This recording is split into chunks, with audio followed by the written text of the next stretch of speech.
गांव के किनारे बसे एक छोटे से घर में, जहां सूरज की पहली किरणें मिट्टी की दीवारों पर सुनहरी रोशनी बिखेरती थीं, एक लड़का रहता था जिसका नाम अर्जुन था।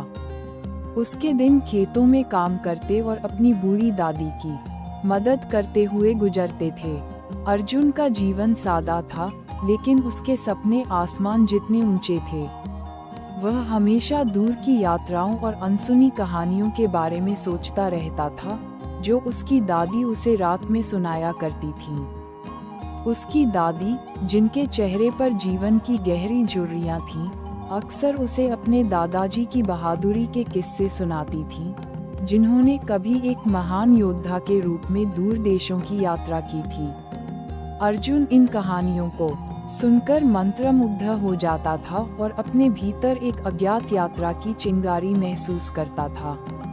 उसके मन में यह विचार घर कर गया था कि उसे भी कभी न कभी ऐसी ही यात्रा पर निकलना होगा, ताकि वह दुनिया को देख सके और अपने दादाजी की विरासत को आगे बढ़ा सके।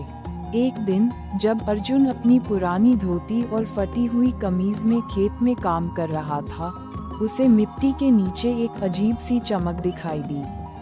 उसने जिज्ञासावश मिट्टी खोदी और पाया कि वह एक लकड़ी का छोटा सा बक्सा था, जो सदियों पुराना लग रहा था। बक्से पर धूल की मोटी परत जमी थी और उस पर अजीबोगरीब नक्काशियां बनी हुई थीं, जिन्हें अर्जुन पहले कभी नहीं देखा था। उसने धीरे से बक्सा खोला और उसकी आंखें हैरानी से चौड़ी हो गईं।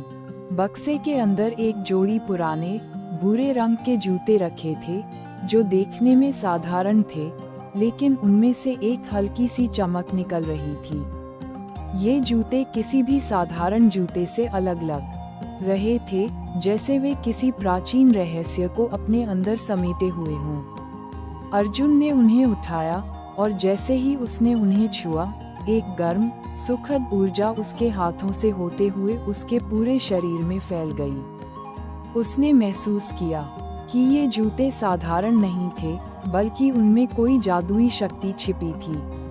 अर्जुन ने उन जूतों को अपनी दादी को दिखाया।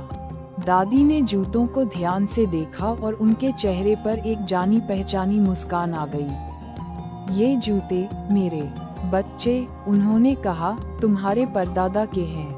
कहा जाता है कि इन जूतों में अद्भुत शक्ति है।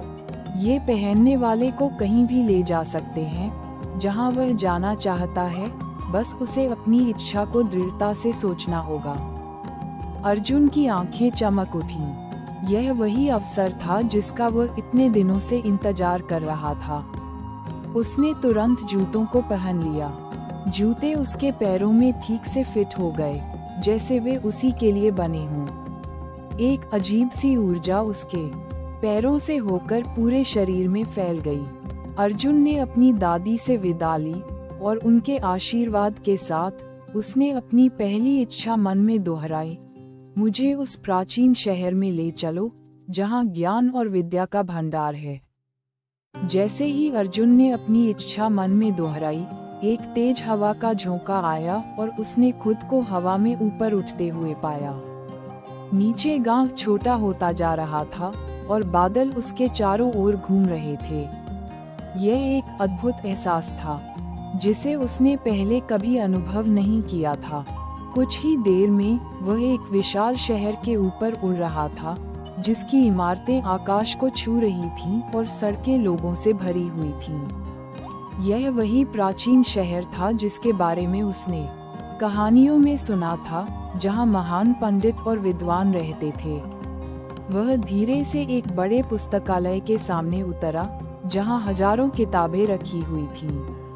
अर्जुन ने अपनी यात्रा का पहला कदम रखा था और उसके दिल में एक नई उम्मीद और उत्साह भर गया था।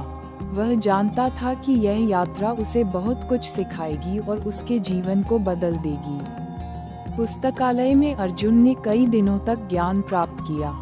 उसने प्राचीन ग्रंथों का अध्ययन किया, विद्वानों से ज्ञान प्राप्त किया और अपनी समझ को विस्तृत किया। उसने सीखा कि केवल शक्ति ही सब कुछ नहीं होती, बल्कि ज्ञान भी उतना ही महत्वपूर्ण है। जब उसे लगा कि उसने इस शहर से जितना ज्ञान प्राप्त करना था वह कर लिया है, तो उसने अपनी अगली यात्रा की योजना बनाई। उसने मन में इच्छा दोहराई, मुझे उस पर्वत पर ले चलो जहाँ साधु और तपस्वी निवास करते हैं, ताकि मैं आत्मिक शांति और संतुलन प्राप्त कर सकूं। एक बार फिर जादुई जूते सक्रिय हो गए और अर्जुन हवा में उड़ने लगा। इस बार वह घने जंगलों और ऊंचे पहाड़ों की ओर बढ़ रहा था, जहां प्रकृति का वैभव अपने चरम पर था। पर्वत पर पहुंचकर अर्जुन ने एक शांत और एकांत आश्रम पाया। वहां उसने कई दिनों तक साधुओं के साथ ध्यान किया और योग सीखा। उसने महसूस किया कि आत्मिक शांति और संतुलन जीवन में कितना महत्वपूर्ण है। उसने अपनी इंद्रियों को शांत करना और अपने मन को नियंत्रित करना सीखा। इस अनुभव ने उसे एक नई दिशा दी और उसे अपने भीतर की शक्तियों का एहसास कराया। उसने समझा कि बाहरी दुनिया का ज्ञान जितना जरूरी है, उतना ही जरूरी है अपने अंदर झांकना और अपनी आत्मा को समझना। उसने ये भी सीखा कि सच्ची शक्ति बाहरी उपलब्धियों में नहीं, बल्कि आंतरिक शांति और आत्मनियंत्रण में निहित है। उसके विचार और भावनाएं अब पहले से कहीं अधिक स्पष्ट और शांत थीं। कुछ समय बाद अर्जुन ने महसूस किया कि उसने इस पर्वत से जो सीखना था वह सीख लिया है।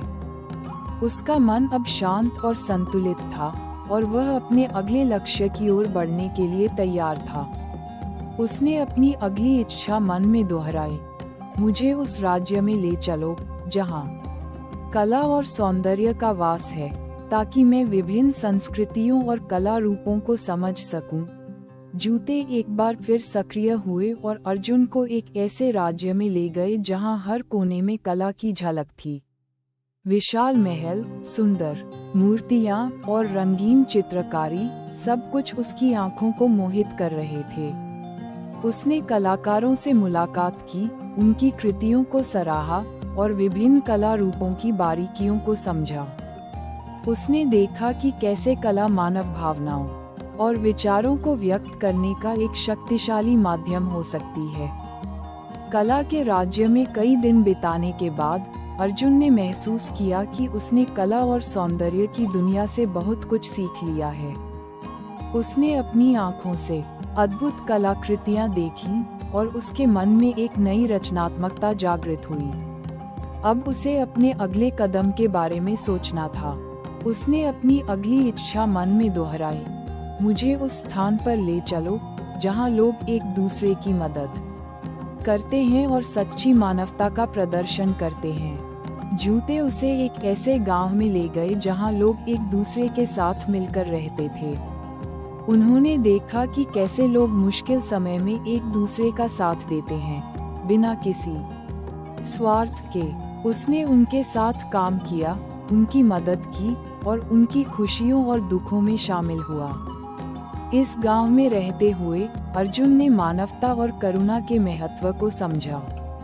उसने देखा कि कैसे छोटे छोटे कार्य भी लोगों के जीवन में बड़ा बदलाव ला सकते हैं। उसने अपने भीतर एक नई विनम्रता और दूसरों के प्रति प्रेम महसूस किया।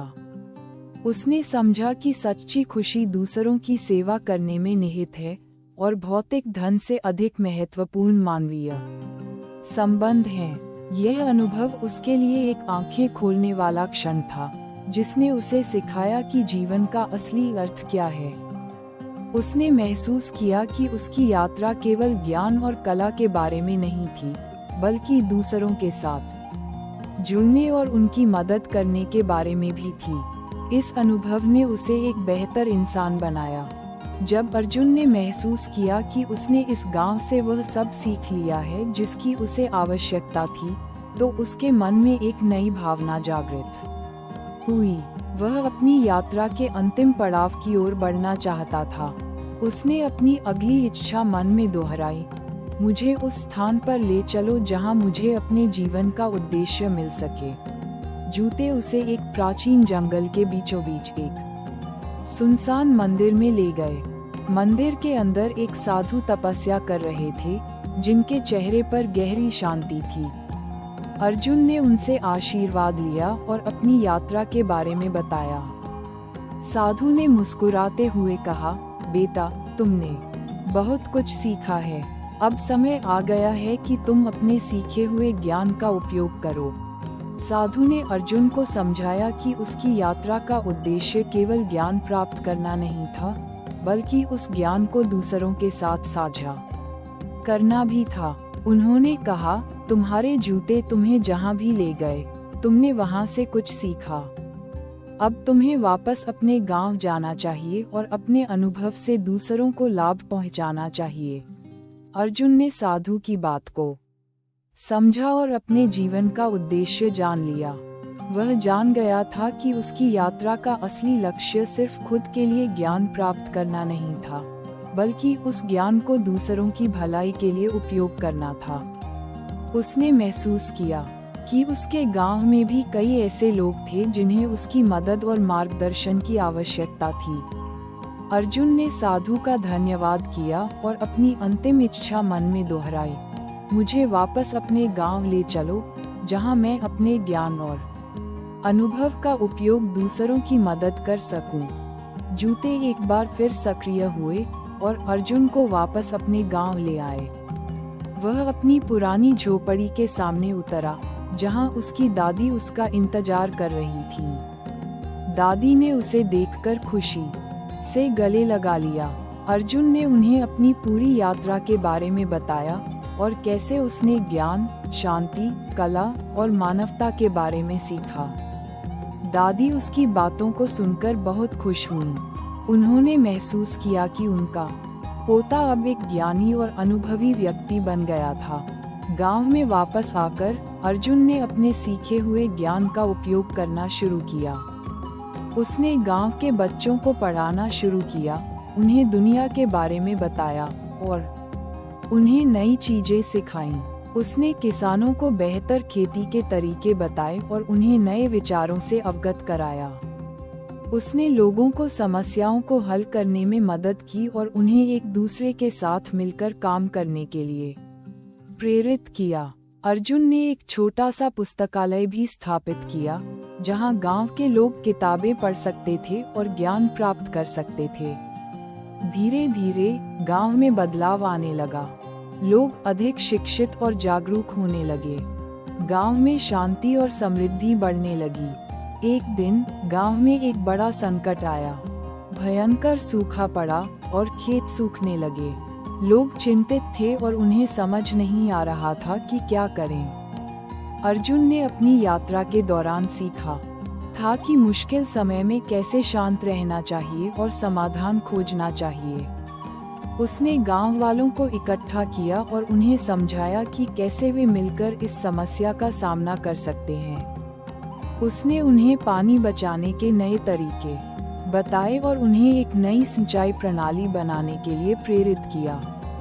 अर्जुन ने अपनी जादुई जूतों का उपयोग नहीं किया, क्योंकि वह जानता था कि सच्ची शक्ति बाहरी साधनों में नहीं, बल्कि लोगों की एकजुटता और दृढ़ संकल्प में है।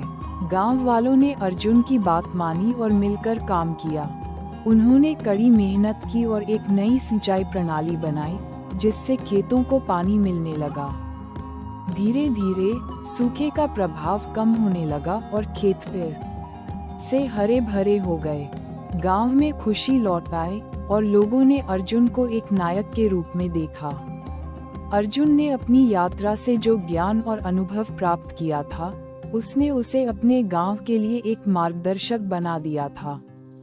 उसने लोगों को सिखाया कि कैसे समस्याओं का सामना करना चाहिए और कैसे एक दूसरे का समर्थन करना चाहिए। उसने उन्हें दिखाया कि सच्ची शक्ति उनके अपने भीतर है।